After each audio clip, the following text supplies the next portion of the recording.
Hello everyone, this is Professor A.R. Shinde. Now we are going to see part 2 of greenhouse cooling systems. Okay? So first is nocturnal radiation cooling. This refers to the cooling achieved due to exposure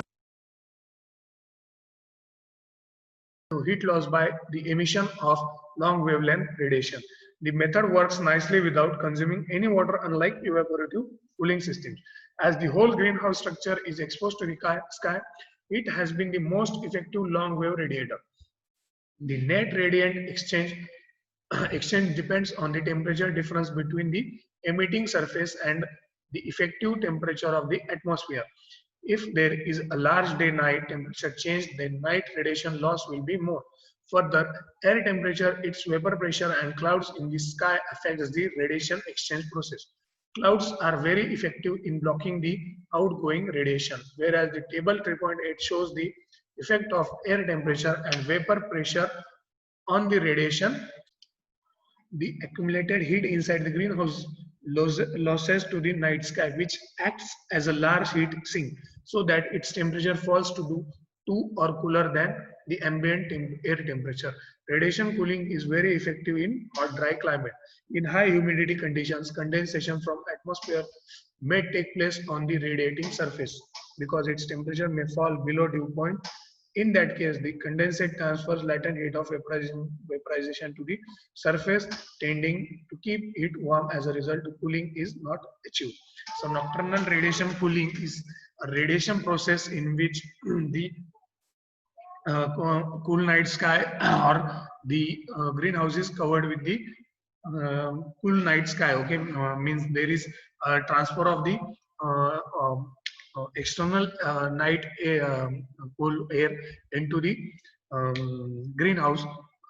So the emission of hot air is lost. Okay, so there during this process, the hot air in the greenhouse, which is absorbed by the sand bed on all this instrument, is emitted outside, and the cool night or the cool night air is transferred into the greenhouse so as to maintain the cooling system in the temperature. Okay, so these are the diagrams for the effect of cloudiness in blocking the outgoing solar radiation.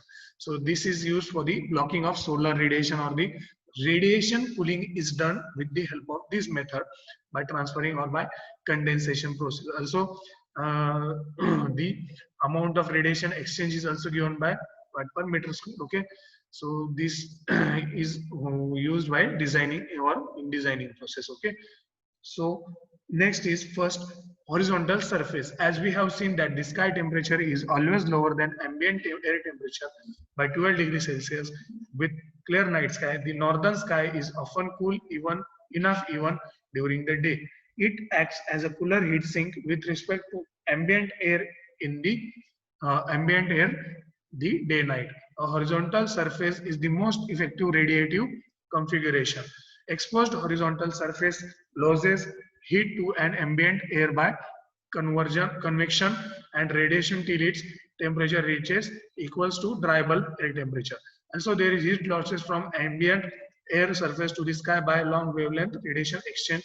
If the net heat exchange between surface and sky reduces the roof surface temperature to the wet bulb temperature of surrounding air, condensation of moisture of air starts taking place on the roof. The condensation will further cool the roof due to fast heat loss from enclosed room to the to surface of the roof. Then this is the horizontal surface. You can see this horizontal surface as there is heat exchange in the form of radiation. Okay, so all this radiation form of exchange is done in this method. The sky reduces the roof surface temperature to the wet bulb temperature of surrounding air. So this is theoretical part, and in this method the moisture favors, or moisture passes the temperature, or moisture influences the temperature changes in the greenhouse by the method of condensation also. Okay, the heat loss is done from the surface of the roof. Then inclined surface. So first you can see here sorry, inclined surface. If surface is inclined as shown in figure 3.18a, then the cooled air from the inclined surface will trickle down towards an internal courtyard due to its high density. Then the trickled cooled air enters room through the openings at lower level as shown in figure. However, this does not work in the windy condition because the winds become the carrier of cooled air. To avoid this, roof should be covered with transparent polyethylene sheet. The polyethylene sheet also has limited life. This problem can be solved by covering the roof by corrugated metallic sheet with the provision of an openings at lower and upper end from inside the roof as shown in figure. So here you can see the inclined surface. Okay, so as inclined surface is useful in transferring the cool air into the greenhouse from the external atmosphere. Okay, as cool air has high density air, it can be flowed into the downside of the or down towards the ground. Okay, and warm air is the low density air which flows at the upper atmosphere. So if there is passage in the inclined roof surface, then the cool air can be transferred in the roof surface or in the greenhouse, as you can see in the 3.18a and 3.18b figure. Okay, through open loop, okay, or through the closed loop.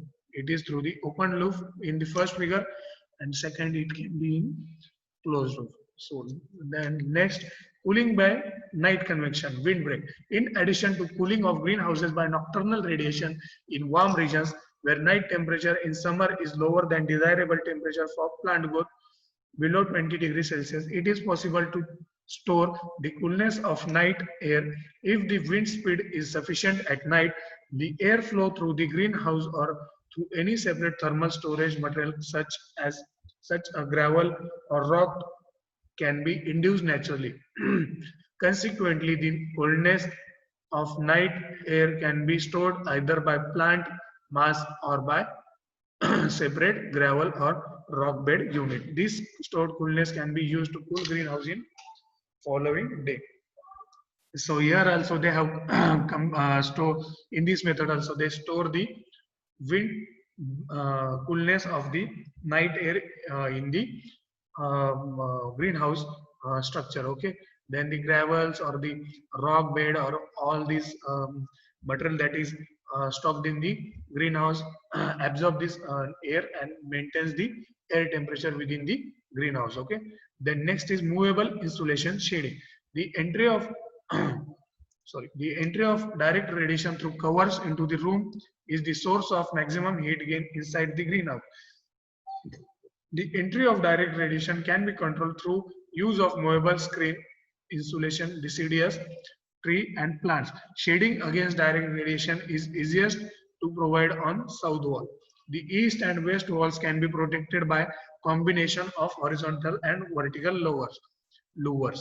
The use of movable screens over the greenhouse cover should be done during peak sunshine hours. Any cooling arrangement can be more effective with movable screens. This is preferably done during peak summer period.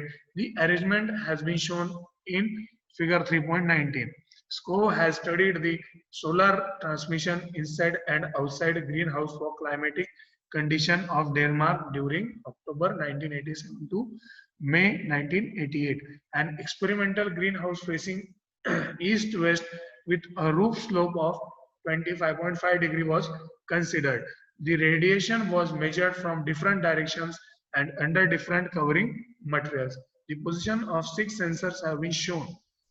S1 outside south roof, outside top roof, inside roof, south roof glass, inside north roof glass, inside south roof 16 mm acrylic plate, inside north roof 16 mm acrylic plate.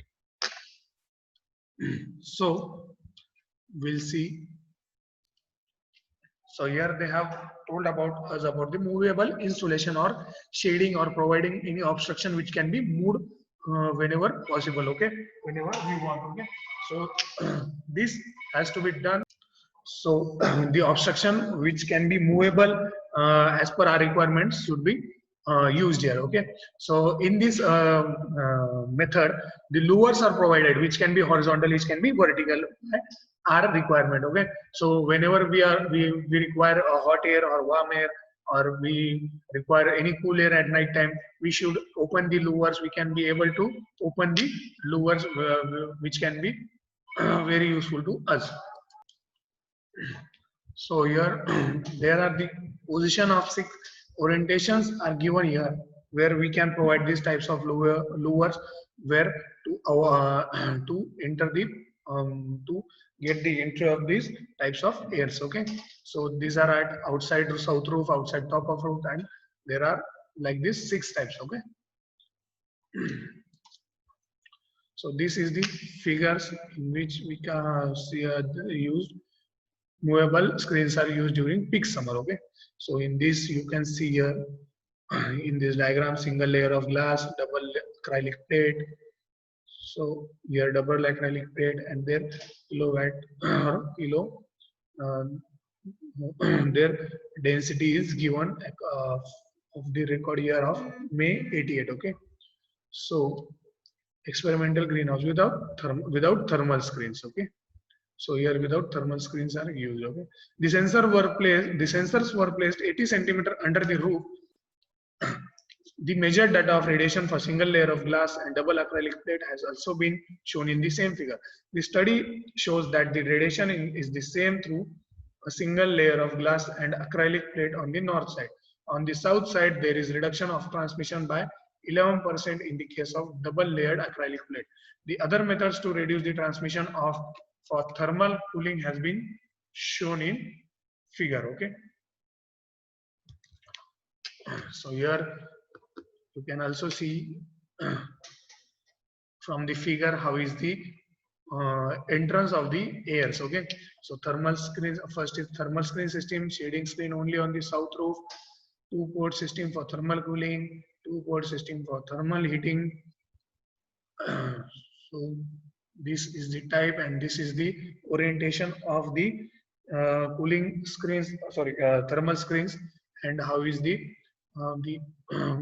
entrance of the radiations or entrance of the direct radiations from the outside environment. Okay, so slope is given, then the span is given for which they were using. Okay, so then figure 3.20b1 shows a thermal screen system. In this case, one screen is covering the roof surface facing south as well as roof surface facing north. It covers from span to span. The shading percent in 65%. If thermal screen is dense, the ventilation is poor. A shading thermal screen only on the south side gives an effective protection against direct radiation as well as good ventilation, as shown in figure 9.20b2. An acrylic plate on the north side instead acrylic plate on the north side instead of single layer of glass means a reduction of the energy consumption of about 33%. A 2-port system as shown in figure 9.20b3 gives an effective protection against direct radiation. In addition to this advantage, it is possible to make use of the sky radiation cooling on the north roof surface. Effective ventilation is also possible in such arrangement. Another 2-port system as shown in figure 9.20b4 is used for winter condition. In this case, energy consumption is reduced and light radiation is reflected from screen facing north at low altitude. So these all 4 figures are for 4 different orientation and 4 different summer conditions and 4 different external environment conditions. Some are here for the winter conditions, some are for the good ventilation, some are for the good glazing conditions, for good reflection. Okay, so these are the various different conditions used. Okay, next is earth air tunnel. The temperature of grounds at few meters below few meters below is equal to annual average ambient air temperature equal to 25 degrees Celsius, where when the air pass through the tunnel at depth at 4-meter depth gets cooled in summer due to sensible cooling in the ground. This cool air is generally circulated in the greenhouse according to the requirement. This system can be made more effective by combining sensible heat cooling with evaporative cooling. This could be accomplished by planting trees, shrubs, grass, etc. on the ground above the tunnel. When the ground is watered, it seeps through the soil and keeps inside wall surface damp. Consequently, air passing through the tunnel gets evaporatively cooled. It may be noted that the temperature of ground at few meters below remains almost constant throughout the year. Hence, air passed through a tunnel at few meter depth gets cool in summer and warm in winters. Thus, system can be operated effectively in summer as well as in winter. So, our tunnel is effective in both the seasons. Summer it gives warm, it gives cool air. In winter it gives warm air. So this is the figure how the tunnel air, how the tunnel is done, and how the air is passed through this tunnel to the greenhouse, and the ventilation is maintained to the respective to the environment. Okay, so this was all about the second part of the cooling system. Okay, thank you.